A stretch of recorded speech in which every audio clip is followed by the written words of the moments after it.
Pernahkah Anda merasa rezeki seakan mampet, hati sering gelisah, atau urusan terasa buntu? Padahal rasanya ibadah wajib sudah tidak pernah terlewat. Jangan buru-buru di-skip. Bisa jadi ada satu penghalang tak kasat mata dalam hidup Anda yang selama ini tidak pernah Anda sadari. Di beberapa menit ke depan, kita akan membongkar sebuah rahasia besar dan tabir sejarah tentang transisi dari bulan Zulhijjah menuju bulan Al-Muharram. Sebuah momentum emas penebusan dosa yang sayangnya sering terlewatkan oleh banyak umat Islam. Saya minta waktu Anda sejenak. Pastikan Anda menyimak renungan ini sampai detik terakhir. Karena di bagian akhir nanti, kita akan mengupas ijazah amalan langsung dari Rasulullah, filosofi kesuksesan yang jarang dibahas, dan sebuah doa khusus yang akan kita panjatkan bersama sebagai kunci pembuka kelapangan hidup. Mari kita luruskan niat sejenak. Bismillahirrohmanirrohim. Assalamualaikum warahmatullahi wabarakatuh. Alhamdulillahirabbil alamin. Allahumma sholli ala Sayyidina Muhammad wa ala ali Sayyidina Muhammad. Sahabat-sahabatku yang dirahmati Allah, dimanapun Anda berada saat menyaksikan tayangan ini, semoga Allah senantiasa memeluk hati Anda dengan ketenangan dan menjaga keluarga Anda dari segala mara bahaya. Sebelum kita menyelam lebih dalam, mari kita jadikan perjumpaan kita ini sebagai ladang pahala. Tuliskan sholawat Allahumma sholli ala Sayyidina Muhammad di kolom komentar. Atau tuliskan doa terbaik untuk hajat Anda hari ini, untuk keluarga yang sedang sakit, atau untuk masalah yang sedang menghimpit dada Anda. Biarkan ribuan mata yang kelak membaca komentar Anda ikut mengaminkan. Siapa tahu, dari ketikan sederhana yang dilandasi keikhlasan itu, turun ridho Allah yang menyelesaikan masalah kita seketika. Misteri penetapan bulan pertama. Sahabat, tahukah Anda mengapa Al-Muharram dijadikan bulan pertama dalam kalender Hijriyah? Pernahkah kita merenung, peristiwa hijrahnya Nabi Muhammad SAW dari Mekah ke Madinah itu sejatinya terjadi di bulan Rabiul Awal, bukan di bulan Muharram. Lalu, mengapa Sayyidina Umar bin Khattab radhiyallahu anhu dan para sahabat sepakat menetapkan Muharram sebagai titik start tahun Islam? Disinilah letak sebuah insight mendalam yang jarang kita bicarakan. Kalender kita diawali setelah umat Islam melewati bulan Zulhijjah. Zulhijjah adalah puncaknya ibadah, bulan di mana jutaan umat manusia berkumpul di Arafah, bulan di mana kita menyembelih hewan kurban. Hakikat dari kurban bukanlah darah atau dagingnya, melainkan menyembelih ego, kesombongan, dan hawa nafsu kita. Setelah dosa-dosa digugurkan di padang Arafah, setelah ego disembelih di hari tasyrik, manusia kembali dalam keadaan suci, seperti bayi yang baru lahir. Nah, bulan setelahnya adalah Al-Muharram. Muharram adalah bulan azam atau kebulatan tekad. Para sahabat ingin berpesan, setelah engkau membersihkan diri di Zulhijjah, mulailah lembaran baru hidupmu dengan tekad yang kuat di bulan Muharram. Anda tidak akan pernah bisa melangkah berhijrah maju jika Anda masih memikul beban kesombongan dan dosa dari masa lalu. Rahasia penjagaan Allah di bulan-bulan haram. Nama bulan ini adalah Al-Muharram. Asal katanya dari haram, yang berarti segala sesuatu yang dilarang atau disucikan. Allah menyisipkan huruf alif dan lam, al, di depannya, untuk memberikan penekanan yang mutlak. Jika Anda ingin urusan Anda lancar dan keluarga Anda tenang di tahun ini, mulailah dengan berhenti sejenak dan tinggalkan semua hal yang dilarang oleh Allah. Allah Subhanahu wa Ta'ala melegalkan kemuliaan bulan ini langsung di dalam Al-Quran. Mari kita resapi firman-Nya dalam surah At-Taubah ayat 36. Inna iddatas syuhuri indallahi 12 syahran fi kitabillah yauma khalaqas samawati wal ard minha arba'atun hurum dzalika ad-dinul qayyim fala tadhlimu fihinna anfusakum. Sesungguhnya bilangan bulan pada sisi Allah adalah 12 bulan dalam ketetapan Allah di waktu Dia menciptakan langit dan bumi, Di antaranya 4 bulan haram, suci. Itulah ketetapan agama yang lurus. Maka janganlah kamu menzolimi dirimu dalam bulan yang 4 itu. Rasulullah Shallallahu Alaihi Wasallam menjelaskan bahwa 4 bulan haram itu adalah Dzulqa'dah, Dzulhijjah, Muharram, 3 berurutan, dan Rajab, 1 terpisah. Pernahkah Anda bertanya, mengapa posisinya demikian? Ini adalah bukti sistem penjagaan Allah yang luar biasa. Di zaman dahulu, perjalanan haji memakan waktu berbulan-bulan. Allah mensucikan bulan Dzulqa'dah agar para jamaah haji aman dalam perjalanan berangkat. Allah mensucikan Dzulhijjah agar mereka aman saat melaksanakan puncak ibadah. Dan Allah mensucikan Muharram agar mereka aman dan tak diganggu saat perjalanan pulang kembali ke kampung halaman. Sedangkan Rajab disucikan di pertengahan tahun untuk mengamankan mereka yang ingin melaksanakan ibadah umroh. Bahkan di zaman jahiliyah, era kebodohan sebelum turunnya Islam, masyarakat Arab sangat menghormati bulan Muharram. Jika bulan ini tiba, pedang disarungkan, perang diliburkan total. Orang yang bertemu dengan pembunuh ayahnya sekalipun tidak berani membalas dendam di bulan ini demi menghormati kesuciannya. Lalu pertanyaannya, tidakkah kita merasa malu?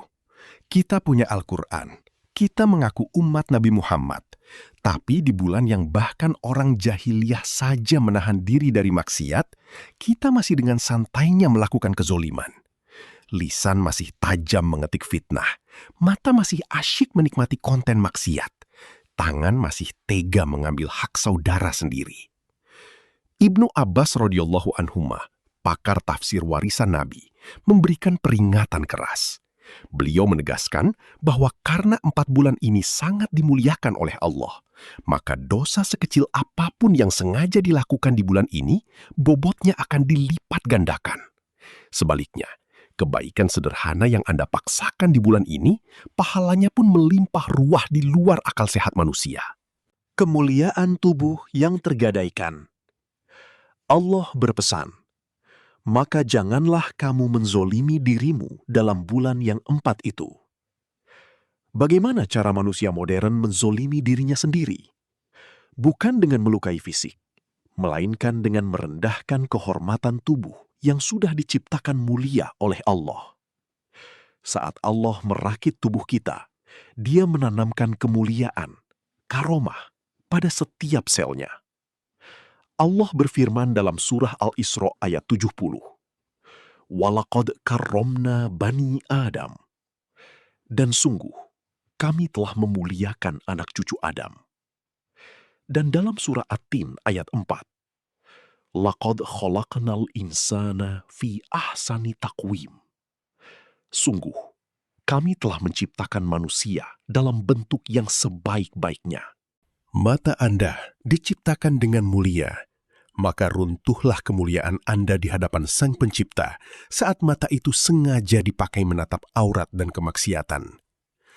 Telinga Anda diciptakan mulia, hancurlah derajat Anda saat ia dipasang untuk menikmati gosip dan aib saudara sendiri. Lisan Anda diciptakan sangat mulia, maka lenyaplah martabat Anda saat lisan itu dipakai mencela, memaki, atau berdusta demi keuntungan dunia yang fana. Saya ingin menyapa ruang terdalam di hati Anda. Coba jujur pada diri sendiri. Siapa di antara kita yang matanya hari ini bersih dari melihat maksiat? Siapa yang lisannya belum pernah membicarakan keburukan rekan kerjanya? Jika Anda merasa masih banyak khilaf dan dada Anda terasa sesak oleh penyesalan, mari kita rendahkan ego kita saat ini juga. Ketik kalimat Astaghfirullahalazim di kolom komentar. Jadikan itu sebagai saksi pengakuan kelemahan kita di hadapan Allah. Karena itulah, bulan ini disebut bulan berlatih. Mulailah dari langkah kecil. 3 hari ke depan, puasakan mata Anda. Jika ada tontonan yang tak pantas lewat di beranda Anda, langsung scroll atau tutup. Jika sukses, sambung 3 hari berikutnya dengan mempuasakan lisan. Mau marah pada anak atau pasangan? Tahan. Diajak rekan kerja bergosip? Menyingkir sejenak. Ganti gatalnya lisan itu dengan istighfar. Senjata rahasia penunduk hawa nafsu. Lalu, bagaimana cara paling ampuh untuk melatih semua indera kita? Apa senjata rahasianya? Inilah ijazah amalan luar biasa langsung dari baginda Nabi Shallallahu Alaihi Wasallam. Suatu hari, sahabat Abu Hurairah radhiyallahu anhu meriwayatkan bahwa Rasulullah Shallallahu Alaihi Wasallam ditanya, "Ya Rasulullah, sholat apa yang paling utama setelah sholat fardu dan puasa apa yang paling utama setelah puasa Ramadan?" Nabi Shallallahu Alaihi Wasallam menjawab dalam hadis sahih riwayat Imam Muslim, "Afdolus sholati ba'da sholatil maktubati, as-sholatu fi jawfil lail. Wa afdolus siyami ba'da syahri Ramadana, siyamu syahrillahil muharram." Sholat yang paling utama setelah sholat wajib adalah sholat di tengah malam, tahajud. Dan puasa yang paling utama setelah puasa Ramadan adalah puasa di bulan Allah, Al-Muharram. Hadis riwayat Muslim. Mengapa harus puasa? Kenapa bukan sedekah atau umroh? Karena secara psikologis dan spiritual, puasa adalah amalan paling komprehensif untuk mendetoksifikasi jiwa. Orang yang berpuasa tidak hanya memenjarakan rasa laparnya, ia dipaksa menahan amarah, menjaga pandangan, dan mengunci lisannya karena takut amalannya batal dan lapar dahaganya menjadi sia-sia. Ada fenomena menarik. Seseorang yang temperamental, yang sehari-harinya mudah meledak emosinya, tiba-tiba bisa menjadi sangat penyabar ketika ia berpuasa. Ketika dipancing amarahnya, ia akan bergumam, "Saya sedang puasa, saya tidak mau pahala saya hilang." Dari ketakutan batal puasa itulah lahir sebuah kebiasaan menahan diri. Maka, perbanyaklah puasa di bulan Muharram ini. Lakukan semampu ritme Anda. Boleh puasa Senin dan Kamis, boleh merutinkan Ayyamul Bid di pertengahan bulan. Atau jika sanggup, jalankan puasa Daud, sehari puasa, sehari berbuka. Tapi ingat, landasi puasa itu dengan niat yang spesifik. Ya Allah, aku berpuasa di bulan Muharram ini untuk melatih diriku menghentikan segala maksiat kepadamu. Menggali makna terdalam Al-Falah, kesuksesan sejati. Pada puncaknya, sahabatku, untuk apa semua kepayahan ini? Untuk apa kita menahan mata, menahan lisan, dan menahan lapar di bulan Muharram? Tujuannya hanya satu, menjemput apa yang dijanjikan Allah dengan sebutan Al-Falah. Mari kita bedah sedikit kekayaan bahasa Arab tentang konsep kebahagiaan dan kesuksesan. Pertama, ada yang namanya fauz. Orangnya disebut faiz atau fauzi. Ini adalah kesuksesan yang bersifat pencapaian duniawi atau selamat dari mara bahaya. Seseorang bisa sukses menduduki jabatan tinggi atau hartanya triliunan. Ia mendapatkan fauz. Tapi, apakah ia bahagia? Belum tentu. Banyak orang sukses secara materi, namun keluarganya hancur, hatinya gelisah, dan tidurnya harus bergantung pada obat penenang. Kedua, ada yang namanya farih, sifatnya farah atau farhan. Ini adalah kebahagiaan yang berpusat pada kegembiraan hati. Orang yang setiap hari traveling, bersenang-senang, tertawa lepas. Ia merasakan farih, tapi kebahagiaan ini seringkali melalaikan dan tidak memiliki pondasi kesuksesan jangka panjang. Ketiga, dan ini yang paling tinggi, Islam menawarkan Al-Falah. Al-Falah adalah gabungan sempurna antara kesuksesan yang utuh dan kebahagiaan yang hakiki. Sukses di dunia, tenang di hati, bahagia di keluarga, dan selamat menembus pintu surga di akhirat. Ultimate success and eternal happiness. Tahukah Anda, dari mana akar kata falah ini diambil? Secara linguistik, ia berasal dari kata falaha, yang artinya membelah atau membajak tanah. Itulah mengapa petani dalam bahasa Arab disebut fallah. Insight yang luar biasa dari makna ini adalah, Anda tidak akan pernah mendapatkan hasil panen kesuksesan, falah, jika Anda tidak mau bersusah payah membajak dan membelah kerasnya tanah ego Anda. Anda harus mencangkul kesombongan Anda, membuang bebatuan maksiat dari hati Anda, lalu menanamkan benih keimanan di dalamnya. Setelah benih ditanam, apa yang dibutuhkan petani? Air. Disinilah letak rahasia mengapa setiap hari muadzin memanggil kita. Hayya 'alas sholah, mari dirikan sholat, lalu segera disusul dengan hayya 'alal falah, mari menuju kesuksesan atau kebahagiaan. Sholat adalah air yang akan menumbuhkan benih falah di tanah hati Anda yang sudah dibajak tadi. Allah membocorkan rahasia orang-orang yang pasti memanen kesuksesan ini di awal surah Al-Mu'minun. Qad aflahal mu'minun, alladzina hum fi sholatihim khoshi'un. Sungguh beruntung mendapat al-falah orang-orang yang beriman, yaitu orang yang khusyuk dalam sholatnya. Surah Al-Mu'minun ayat 1-2. Kunci kelapangan urusan Anda berbanding lurus dengan bagaimana kualitas Anda menghadap Allah di atas sajadah.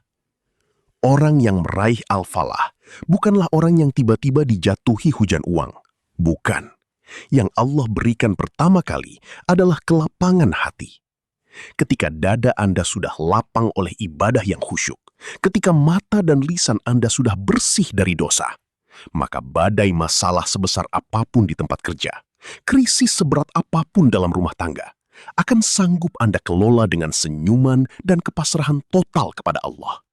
Saat itulah dunia menjadi takluk di tangan Anda, bukan menguasai hati Anda. Mari, jadikan detik ini, jadikan tayangan yang sedang Anda tonton ini sebagai titik balik kebangkitan spiritual kita. Tanggalkan masa lalu yang kelam.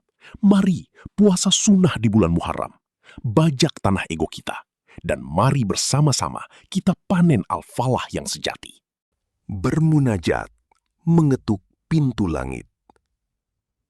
Sebagai penutup perjumpaan kita yang penuh barokah ini, saya mengajak Anda untuk tidak beranjak dulu. Singkirkan gadget Anda sejenak dari genggaman penuh. Mari kita tundukkan kepala, rendahkan hati, tengadahkan kedua tangan kita yang penuh dosa ini, dan mari bermunajat kepada Allah yang Maha Mendengar setiap rintihan tanpa suara di kedalaman batin kita. Bismillahirrahmanirrahim. Alhamdulillahirabbil alamin. Hamda syakirin, hamdan naimin, hamdan yuwafi ni'amahu wa yukafi mazidah. Ya Rabbana lakal hamdu, kama yanbaghi li jalali wajhikal karimi wa azimi sultanik. Allahumma salli ala Sayyidina Muhammad wa ala ali Sayyidina Muhammad. Ya Allah, Ya Rahman, Ya Rahim, Ya Ghaffar, kami bersimpuh mengemis di hadapan kebesaran-Mu pada hari ini. Jika Engkau singkap dosa-dosa dan aib yang kami lakukan saat kami sendirian, niscaya tidak ada seorang pun yang sudi duduk berdampingan dengan kami, ya. Ya Allah, hina sungguh diri ini. Begitu sering kami menzolimi mata, telinga, dan lisan yang telah Engkau ciptakan dengan penuh kemuliaan. Ya Allah, di bulan Al-Muharram yang suci ini, bulan di mana Engkau membuka lebar-lebar pintu ampunan, kami memohon kekuatan dari-Mu. Lemah sungguh benteng hati ini, ya Rabb. Hawa nafsu dan tipu daya dunia terus menarik kami menjauh dari-Mu. Maka bimbinglah kami, peluk erat hati kami. Cabutlah segala kecintaan kami pada kemaksiatan. Hilangkan rasa nikmat saat kami berbuat dosa, dan gantikan dengan manisnya iman serta lezatnya bersujud di sepertiga malam-Mu. Allahumma innaka afuwun, tuhibbul afwa fa'fu anna. Ya Allah, Engkau Maha Pemaaf dan teramat mencintai kemaafan. Maka maafkanlah segala kekhilafan kami. Ampunilah dosa kedua orang tua kami. Ibu yang pernah menitikkan air mata karena kasarnya lisan kami. Ayah yang memeras keringat, namun kami sering melupakan jasanya. Sayangi mereka, ya Allah. Muliakan sisa umurnya, dan jadikan surga Firdaus-Mu sebagai tempat istirahat mereka kelak. Ya Rob yang Maha Pembuka jalan, Ya Fattah, jika hari ini ada di antara kami yang sedang terlilit utang, lunaskanlah dari jalan yang tak disangka-sangka. Jika ada yang sedang sakit, angkatlah penyakitnya, dan jadikan sakitnya sebagai penggugur dosa. Jika ada yang rumah tangganya sedang di ujung badai, lembutkanlah kembali hati mereka. Satukan kembali dalam ikatan sakinah, mawaddah, warohmah.